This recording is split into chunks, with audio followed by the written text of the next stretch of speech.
காலம் என்றே ஒரு நினைவும் காட்சி என்றே பல நினைவும் கோலமும் பொய்களோ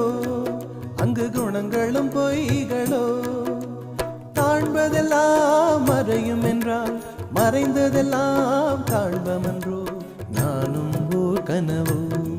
இந்த ஞாலமும் பொய்தானும் நிற்பதுவே நடப்பதுவே பறப்பதுவே நிற்பதுவே நடப்பதுவே பறப்பதுவே நீங்கள் எல்லாம் சொற்பனந்தானும் பல தோற்ற மயக்கங்களும் சொற்பனந்தானும் பல தோற்ற மயக்கங்களும் கற்பதுவே கேட்பதுவே கருதுவதே நீங்கள் எல்லாம் அற்ப மாயைகளும் உம்முள் ஆழ்ந்த பொருள் இல்லையோ